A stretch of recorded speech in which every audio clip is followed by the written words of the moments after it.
Vision.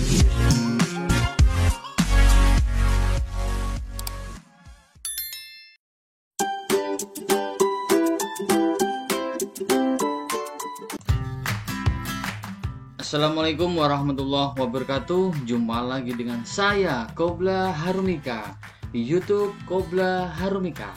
Baik, pada kesempatan kali ini saya akan membahas tentang teks puisi. Tepatnya adalah pembahasan soal teks puisi. Bagaimana bentuk soal dan pembahasan teks puisi? Kita simak video penjelasan berikut ini. Baik, soal yang pertama.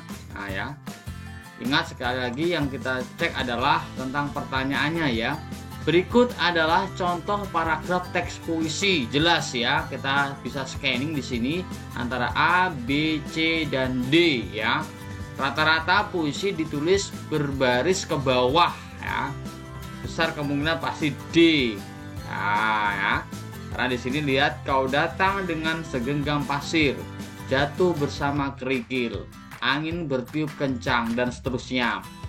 Sedangkan kita cek di A, Bandung Kompas, evakuasi korban adalah berita. Kemudian di B, mari kita sigap dan tanggap, mari, berarti bisa teks persuasif ya. C, longsor adalah sebuah peristiwa. Nah, ini berita ya, atau informasi.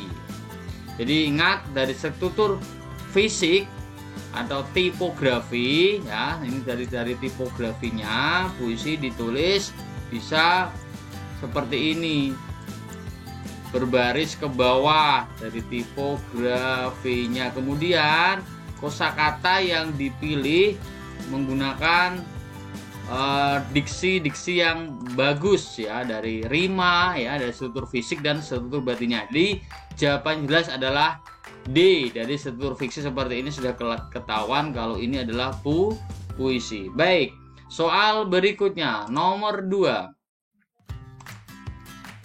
Bacalah kutipan puisi berikut dengan saksama ya. Di sini ada pertanyaan. Suasana yang tergambar pada puisi tersebut adalah ya. Kalau pertanyaannya suasana, maka kita harus membaca terlebih dahulu ya. Sahabat, di keheningan malam ini, jadi kita bisa merasakan indera kita atau citraan kita ya. Ku coba hayati irama detak jantungku ya. Jadi suasananya hening karena tenggelamnya perahu persahabatan. Nah, ini ada makna konotasi ya, tenggelamnya perahu persahabatan. Berarti kan persahabatan yang tidak baik ya, tidak begitu lancar ya. Sejak kepergianmu pahit hidupku. Pahit di sini pasti mengandung hal yang tidak baik. Ya, jelas kalau A, kegembiraan pasti salah ya, karena di situ ada kata pahit. Keakraban pasti salah karena ada kata pahit. Penghargaan pasti salah. Jadi jelas ini hubungannya ada tenggelam sama pahit. Nah, ini pasti mengarah ke hampaan. Jadi korek jawabannya adalah B ya. Jadi untuk menentukan suasana, kalian bisa melihat kosakata yang ada dalam puisi di sini. Kalian parafrasekan atau kalian artikan ya. Di sini hening. Ada hening, ada tenggelam, ada pahit, pasti hal yang tidak baik ya. Jelas jawabannya adalah B, kehampaan. Baik. Kita lanjut soal berikutnya nomor 3. Suasana yang terdapat pada penggalan kutipan puisi di atas adalah suasana ya. Kita baca dulu seperti soal nomor 2. Kau sungguh-sungguh pengecut. Nah, di sini ada pengecut. Kau tinggalkan tanggung jawabmu sebagai manusia. Suasananya apa? Apakah sedih, bahagia, marah, atau damai? Di sini ada pengecut, tinggalkan, identik dengan hal yang tidak baik. Jelas yang bahagia pasti salah. Ya kan bertentangan. Damai jelas salah. Pola pikir kita hubungannya antara pengecut, kau tinggalkan tanggung jawabmu, berarti antara sedih dan marah. Suasana yang terdapat dalam penggalan kutipan puisi adalah marah ya. Jadi lebih tepatnya adalah marah. Kau sungguh-sungguh pengecut. Nah, ini ada kata pengecut ini identik ke ngatain orang atau berbicara kepada orang lain ya. Jadi suasana yang ditimbulkan dari kalimat ini. Suasana penyair adalah apa? Marah ya. Suasana penyair ini adalah marah. Jadi suasana adalah suasana yang dirasakan oleh penyair adalah marah. Jadi jawabannya adalah C, korek ya. Baik, kita lanjutkan. Soal yang keempat ya. Bacalah penggalan puisi berikut yang berjudul apa? Karangan Bunga. Nah, kita sebelum membaca kita cek pertanyaan apa ya? Isi puisi. Ingat, kalau isi puisi berarti kita cari kosakata atau kata-kata yang sering diulang, yang mempunyai makna tertentu, atau kita parafrasekan atau kita artikan ya, sehingga dapat mengetahui isi ya. 3 anak kecil. Jadi dalam puisi ini jangan artikan apa adanya, kalian harus mengartikan, memaknainya ya, karena di puisi ada simbol-simbol atau makna konotasi. 3 anak kecil, kamu sambil bayangkan ya. Dalam langkah malu-malu datang ke Salemba. Jadi ada anak kecil 3 ya, dia melangkah perlahan datang ke Salemba ya, daerah suatu tempat ya ini. Sore itu, pada waktu sore ya. Kemudian mereka berucap, ini dari kami bertiga. Pita hitam dalam karangan bunga. Di sini ada kata kunci pita hitam. Pita hitam ini menunjukkan berkabung atau kematian ya di sini. Jadi dalam puisi itu ada simbol-simbol ya. Jadi kalian harus bisa mengartikan simbol-simbol itu ya. Ya, itu. Jadi pita hitam, kemudian ada karangan bunga. Nah, ini jadi ada kematian ya. Sebab kami ikut berduka. Ini diulang lagi, ikut berduka. Ini pengulangan dari kata pita hitam, karangan bunga, kan maknanya juga ikut berduka. Bagi kakak yang ditembak mati siang tadi. Jadi jelas di sini ada pengulangan kata atau makna kata tentang kesedihan. Isi puisinya apa di sini? Kita cek. A. Menceritakan tentang 3 anak kecil yang datang. Tidak mencerminkan, ya memang datang. Menceritakan suasana sore hari. Tidak menceritakan ya kan. Menceritakan tentang pita hitam dalam karangan bunga. Ini masih makna apa? Konotasi. Di sini harus diartikan menjadi makna denotasi. Menceritakan tentang peristiwa kedukaan. Betul ya, korek. Jadi jawabannya D. Jadi jangan dalam puisi itu kalian harus mengartikan menjadi makna sebenarnya atau makna denotasi. Jangan masih menjadi makna konotasi seperti di C ini kan masih makna konotasi, artinya makna yang belum bisa dipahami secara jelas. Jadi kalau disuruh untuk mencari isi, kita harus menentukan kalimat yang lebih jelas, jangan menjadi kalimat yang belum jelas. Jadi korek jawabannya adalah D. Gitu ya, paham ya. Baik, kita lanjutkan ke soal berikutnya, soal nomor 5. Bacalah penggalan puisi berikut ini ya. Sebelum membaca kita cek pertanyaannya. Isi yang terkandung dalam penggalan puisi di atas adalah isi lagi. Berarti kita artikan menjadi paling jelas ya. Kalau yang nggak jelas jangan dipilih. Pagiku hilang sudah melayang. Pagi ini simbol ya. Pagi itu muda. Siang itu juga siang itu juga muda ya. Kalau sore itu tua ya. Gelap itu kematian. Ini simbol. Hari mudaku sudah pergi. Sekarang petang ini petang datang. Petang berarti apa? Tua ya. Tua. Jadi sudah mau gelap. Gelap itu kematian ya. Atau hitam tadi ya. Batang usiaku sudah tinggi. Jadi usianya sudah berumur. Jadi waktu mudanya ini sudah hilang, datang masa tua sehingga usianya sudah berumur. Nah itu seperti itu. Jadi kita artikan ya. Isi yang terkandung apa? Suasana pagi menjelang siang. Ini enggak. Ini malah tidak jelas ya. Kita harus mengartikan menjadi jelas. Seseorang yang telah kehilangan paginya juga enggak jelas. Karena ini simbol, bukan pagi sebenarnya ya. Seorang yang menyesal karena telah kehilangan masa mudanya, bisa ya. Bisa. Seorang yang telah tua ketika pagi sudah hilang, ini belum ada arti yang jelas. Jadi yang paling jelas adalah C ya, seorang yang menyesal karena telah kehilangan masa mudanya. Masa muda ini diartikan oleh pagi sudah hilang ya. Baik ya. Jadi sekali lagi dalam puisi artikan menjadi paling jelas karena dalam puisi itu ada diksi, ada pilihan kata, ada makna konotasi, ada majas dan sebagainya. Jadi korek jawabannya adalah C. Baik, kita lanjutkan soal berikutnya nomor 6. Cermati puisi berikut ya. Pertanyaannya apa? Tema ya. Tema berarti kata-kata atau makna kata yang sering diulang. Nah, seperti isi dalam menjelaskan dari tema ya. Baik. Aku sekarang pulang adikku sayang, tahu arti cinta dan kampung halaman. Masihkah kau ingat ciri luka di pipiku? Masihkah kau ingat suara dan langkahku? Ya, ini sini. Jawabannya apa? Nah, aku sekarang pulang adikku sayang, pulang. Tahu arti cinta dan kampung halaman. Masihkah kau ingat ya? Apakah rindu pedesaan? Apakah pulang kampung? Apakah keakraban atau penantian? Apa? Rindu, pulang kampung, keakraban atau penantian? Ini, tahu arti cinta dan kampung halaman. Nah ya, masihkah kau ingat ciri luka di pipiku?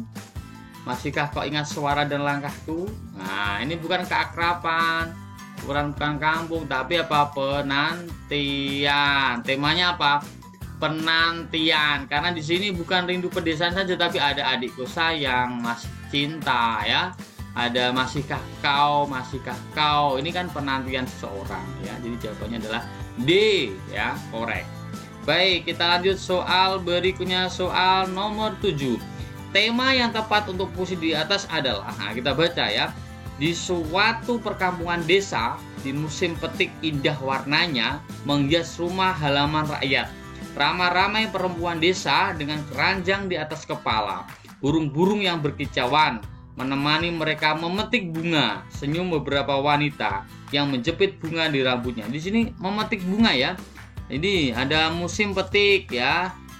Menghias rumah halaman rakyat. Jadi suasana di situ ada musim petik ya. Ramai-ramai perempuan desa dengan keranjang. Jadi kamu deskripsikan di situ dengan membawa keranjang musim petik. Ya, kemudian menemani mereka memetik bunga di sini ya. Memetik bunga lah, yang menjepit bunga di rambutnya. Jadi apa temanya? Temanya adalah A. Musim bunga, atau B. Musim panen, atau petik bunga, atau gadis desa. Jelas temanya adalah petik bunga karena sering diulang ini musim petik, kemudian membawa keranjang ya. Keranjang untuk apa? Untuk memetik bunga. Kan jelas di situ ya, memetik bunga diulang lagi. Di sini ada bunga lagi ya. Jadi ini adalah apa? Petik bunga. Jadi tema ini bisa diambil dari kata-kata atau makna kata yang sering diulang-ulang. Jadi menceritakan tentang petik bunga. Jadi korek jawabannya adalah C. Baik, kita lanjut soal berikutnya nomor 8. Tema puisi tersebut adalah tema, kita cek, Tuhan. Tuhan yang Maha Esa ya, dimana aku memuja dengan segala doa. Ini Tuhan ya. Tuhan lagi ya, tempat aku berteduh, dimana aku mengeluh dengan segala keluh. Tuhan.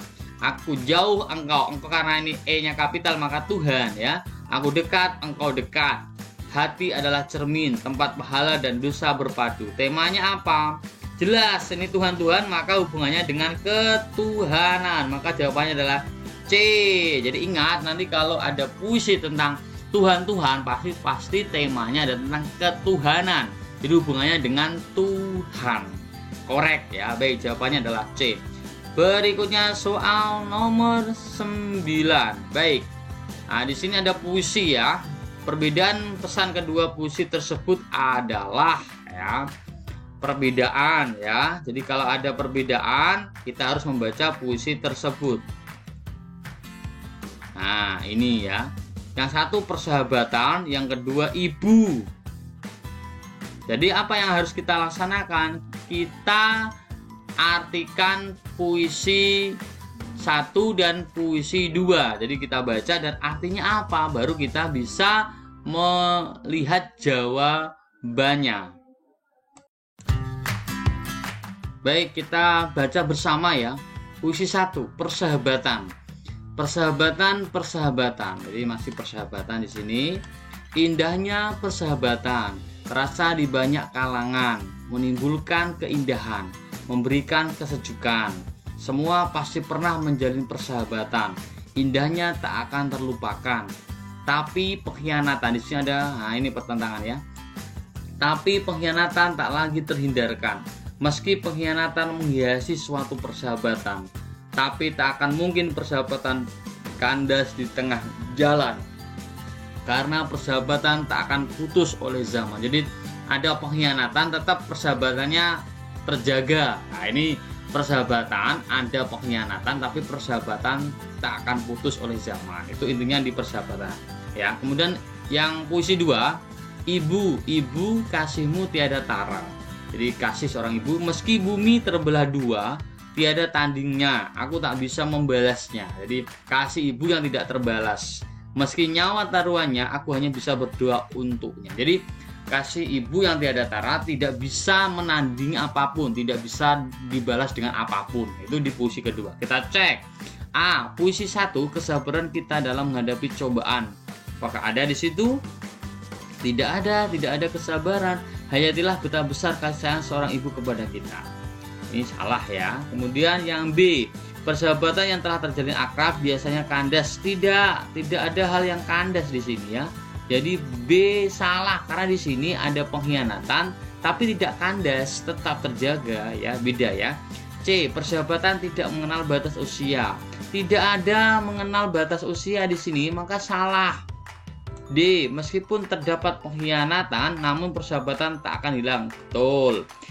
Kasih ibu tidak terhingga dan kita tidak bisa membalasnya. Betul. Jadi korek, jawabannya adalah D ya. Gampang sekali ya. Jadi puisi 1 kita artikan, puisi 2 kita artikan ya, atau kita parafrasekan. Kemudian kita cek apakah pilihan A, B, C, D yang mana yang paling sesuai dengan puisi yang sudah kita artikan. Jadi korek, jawabannya adalah D gitu ya. Baik, kita lanjut soal berikutnya, soal yang terakhir, soal ke-10 ya. Pertanyaan adalah amanat atau pesan kebaikan. Kita cek ya. Dalam kabut itu hal yang tidak baik atau baik ya. Bumi pucat. Nah, pucat ini berarti tidak baik ya, menggigil duka. Dalam selimut kalbu, tapi ya, ini ada tapi, yang setia menanam harap di tanah subur. Setiap tancapkan kaki di tanah lumpur. Kelabu tua mendekap pagi, petani tua menggantung harap butir padi. Jadi ada harapan meskipun keadaan tidak baik ya. Berarti apa? Jika bekerja pasti mendapatkan hasil. Setiap pekerjaan disertai harapan dan doa. Nah, ini ada harap, berarti maknanya kemungkinan di B ya.